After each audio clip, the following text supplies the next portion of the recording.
What up, y'all? You're listening to Sports Talk with Tropp, and I'm your host, Katie Tropp. Well, these NBA playoffs are getting really good. Things are starting to heat up in every single series. They are all close right now. A couple of them are tied up, and then a couple others could be tied up after tonight. So let's see where we're at with the NBA Conference semifinals after the weekend's games. Beginning with the Indiana Pacers versus the New York Knicks series. Game 3, the Pacers, they did what they needed to do in this one. It was a very close, tense battle pretty much all the way through, especially in the fourth quarter, but they really held it down. They held it down defensively. They held it down in the paint, and they just did not let the Knicks walk out of that building with the win during Game 3. And so the Pacers got the win 111-106. Tyrese Halliburton had a huge game, 35 points and 7 assists. And then Pascal Siakam was right there behind him with 26 points and 7 rebounds. And it was just an all-around, just amazing game from the Pacers. And then Game 4, they smashed the Knicks out of the building. This game wasn't even close. It ended up being 121-89 Pacers. That's how dominating this game was. And it was pretty much like that from the first quarter. I mean, the Pacers had the lead the entire way. And it was kind of crazy, too, because Tyrese Halliburton didn't play the entire game. And it's not because they were out, they were so far ahead. It's just because he's been battling through injuries, as it seems a lot of players are right now. But he sat out a lot of the game due to some of the injuries that he's been suffering along the way. But he still was able to drop 20 points in that game, and it was just straight up domination by the Pacers. Right now, the Knicks are looking like the injuries are starting to catch up to them. And, you know, you could say that, though, about every team at this point in time. I mean, there's so many injuries that continue to stack up. There's even one more in one of the series tonight. We'll get to that, though, when we get to it. But the injuries are really piling up for every team. But the Knicks, they've been battling through the injuries all season long. Seems like Brunson's been shouldering the load, and he's had no issues doing it. But these last couple of games, the Knicks have fallen short. So we'll see what they've got in Game 5. Game 5 is Tuesday night. Right now, the series is tied up at 2. So we have us a series, folks, in this one. Then in the Denver Nuggets versus the Minnesota Timberwolves series, the Nuggets are looking like the Nuggets again. In Game 3, they got the win 117-90, and it was just straight-up domination by Denver. Minnesota did come out the gate looking pretty hot, but then Denver just ran away with it, especially in the second half. Jokic had a solid game, 24 points, 14 rebounds, and 9 assists. Jamal Murray dropped 24 points. And then Michael Porter Jr. also added in another 21 points. And then in Game 4, the Nuggets looked like the Nuggets do. They got another win, 115-107. Jokic had 35 points, 7 rebounds, and 7 assists. And then Aaron Gordon had 27 points. And Jamal Murray, actually, you could tell he's finally starting to get healthier. Don't know how healthy he's going to be able to get, but he definitely has been healthier these last couple of games. And it's really shown for Denver because, you know, Jokic, he doesn't have any issues, but it's just the guys surrounding him need to step it up. And they were able to do that in these last 2 games. And Game 5 is Tuesday night, and this series is also tied up at 2. So we also have us a good-ass series in that one. Then in the Dallas Mavericks versus the Oklahoma City Thunder series, in Game 3, the Mavericks were able to get a crazy close win, 105-101 over the Oklahoma City Thunder. Luka had a game. He went off, 22 points, 15 rebounds, and then P.J. Washington had yet another great game, 27 points. And that's really what the Mavericks have needed. They need somebody else besides Luka to step it up. You know, Luka needs to continue to do his thing, but somebody else needs to step up. And so far, P.J. Washington has been that dude the last couple of games. And Game 4 is tonight, Monday night, and Dallas right now has a 2-1 lead over Oklahoma City. So we'll see if Oklahoma City's able to tie that one up, or if the Mavericks are able to take a solid lead in that series. And then the final series, Boston Celtics versus the Cleveland Cavaliers. Game 3 went as expected. It was straight up Boston Celtics demolition derby. They smashed the Cavaliers 106-93. Tatum had almost a triple-double. He had 33 points, 13 rebounds, and 6 assists. Jaylen Brown had almost a double-double with 28 points and 9 rebounds. and it was just all Boston all night. Game 4 is tonight, and unfortunately for the Cleveland Cavaliers, there's going to be no Donovan Mitchell. He is injured, and so he will not be playing tonight, and that's, to me, I mean, I already thought this series was pretty much done anyways, just because Boston is so much better than the Cleveland Cavaliers, but now, with no Donovan Mitchell, it's going to make things a lot more difficult. I do have the game on right now. Let's see.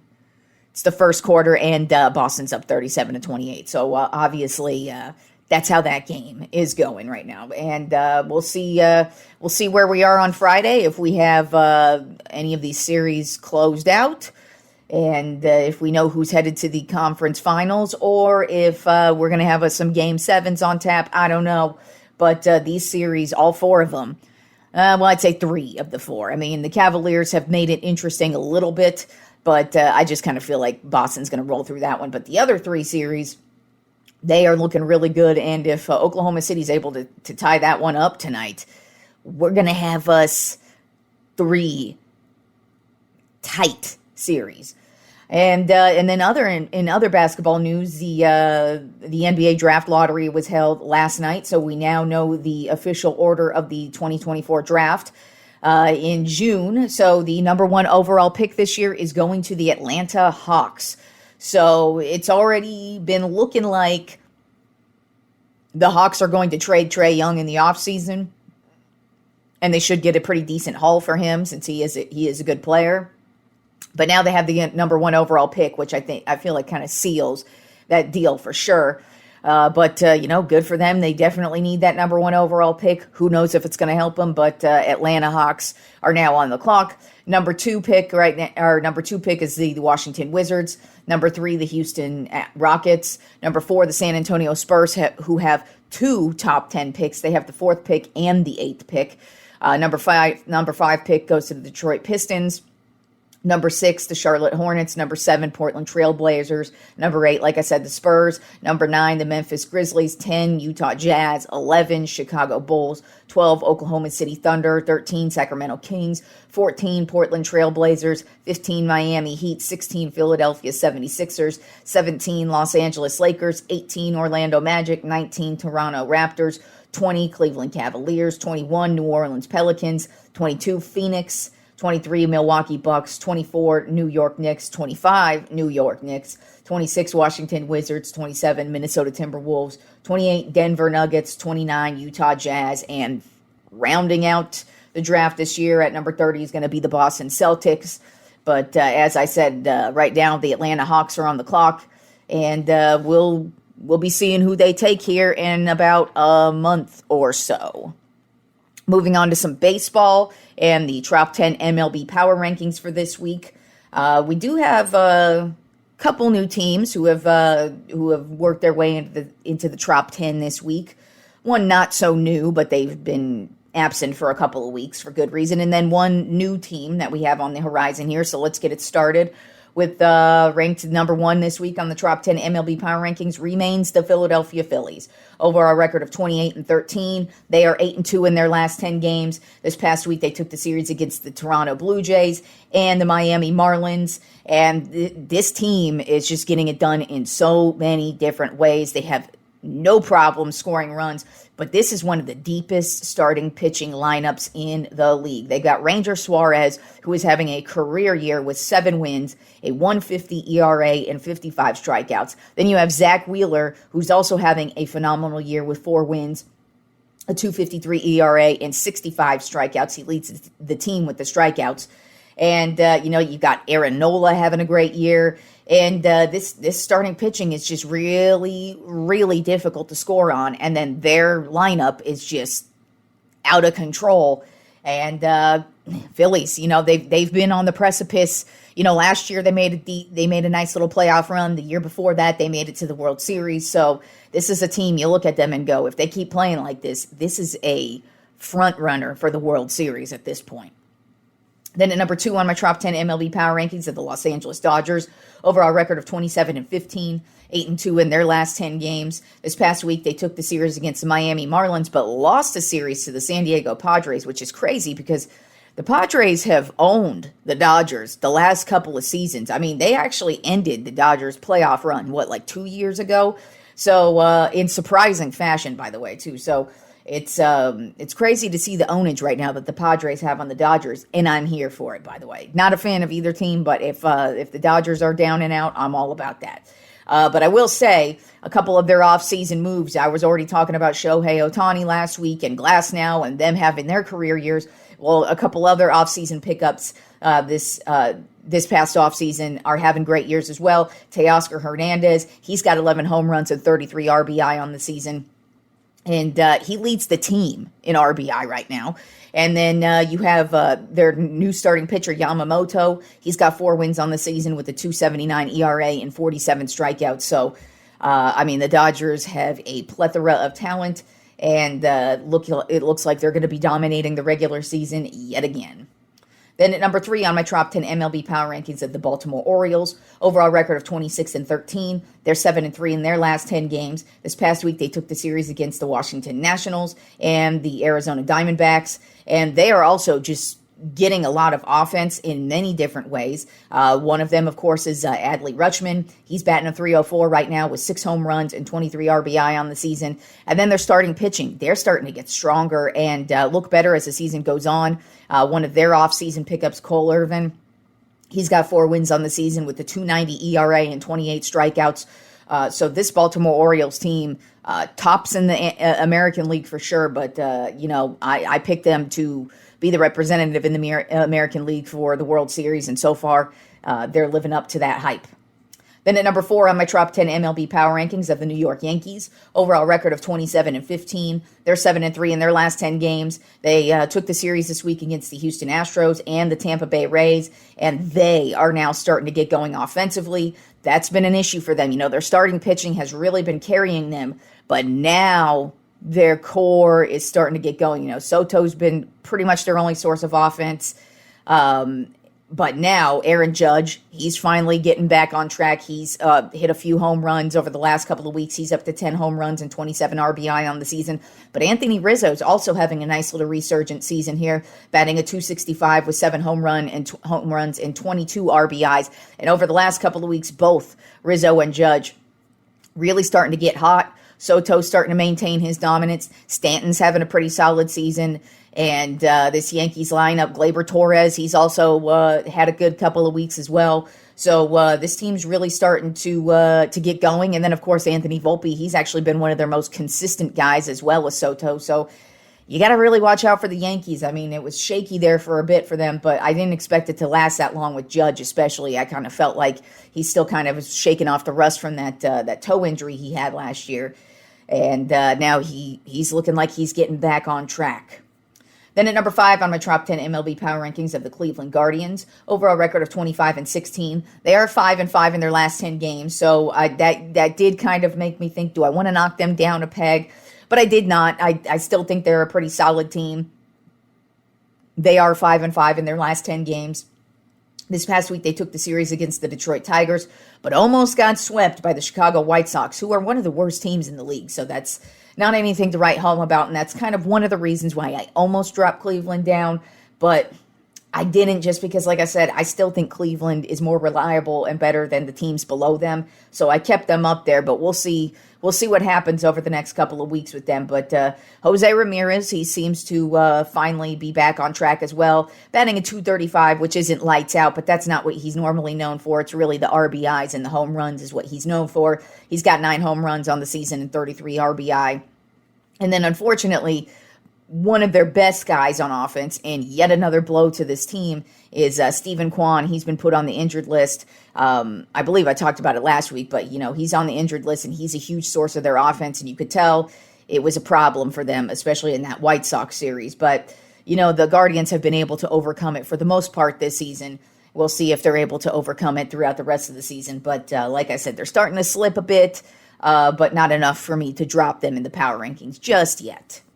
Then at number 6 on my top 10 MLB Power Rankings of the Minnesota Twins, overall record of 24-16. They're 7-3 in their last 10 games, which is why I almost put them above the Guardians, but I still trust them more.